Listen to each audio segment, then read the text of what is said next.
श्रीमद् भागवत महापुराण। इसका अर्थ क्या है? कितने बार हमने भागवत की कथा सुन ली महाराज, पर इसका तात्पर्य क्या, इसका अर्थ क्या? श्रीमद् भागवत महापुराण, ध्यान से सुनिएगा। श्री का अर्थ होता है लक्ष्मी, श्री का अर्थ होता है सरस्वती। सरस्वती साक्षात ज्ञान का स्वरूप है, ज्ञान का भंडार। सरस्वती श्री माने, अच्छा आप सभी वैष्णव हैं, गौड़ीय संप्रदाय से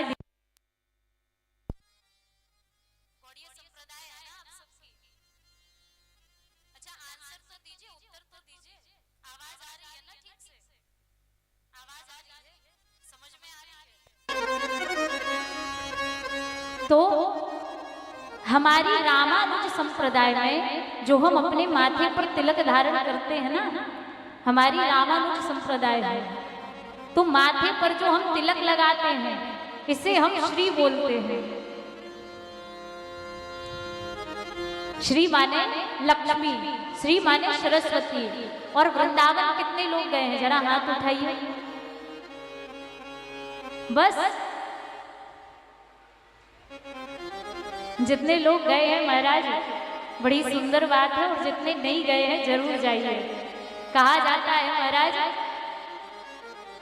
मनुष्य योनि आपको भगवान ने प्रदान की है, और मनुष्य योनि पाकर के प्रत्येक व्यक्ति को जीवन में एक बार तो वृंदावन का दर्शन अवश्य करना चाहिए। संत कहते हैं महाराज, जो एक बार वृंदावन धाम चला जाता है ना, एक बात की गारंटी है कि उसे नरक नहीं जाना पड़ता। तो महाराज जितने लोग गए हैं बड़ी अच्छी बात है, पर जितने लोग नहीं गए हैं वो जरूर जाइए। तो वृंदावन जो गए होंगे, तो वृंदावन में श्री जी किसे कहते हैं पता है? किसे कहते हैं?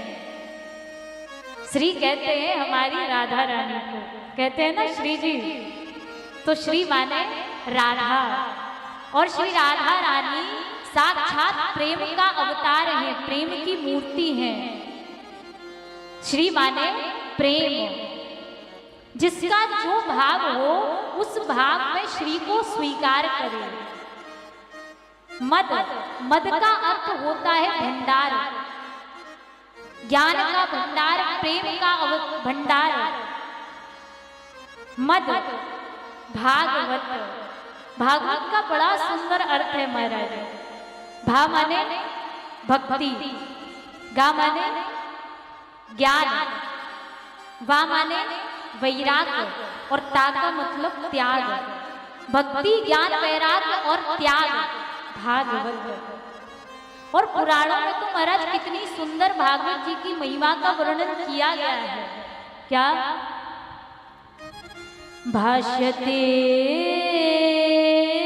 सर्ववेदेषु गीयते नारदादिभिः वदन्ति त्रिषु लोकेषु तरन्ति भवसागरः। भाष्यते सर्ववेदेषु गीयते नारदादिभिः, जो सारे वेदों का सार है। अगर आपने भागवत कथा को श्रवण कर लिया ना, आपको वेद पढ़ने की आवश्यकता नहीं। चारों वेदों का सार भागवत कथा है। भाष्यते सर्ववेदेषु गीयते नारदादिभिः, नारद जी जैसे बड़े बड़े संत जिसकी महिमा को गाते हैं, तीनों लोकों में जिसकी महिमा को गाया जाता है, ऐसी भागवत महापुराण को जो भी व्यक्ति श्रवण कर लेता है ना, फिर तरन्ति भवसागरः। ये भागवत महापुराण की कथा उसको इस भवसागर से पार लगा देती है।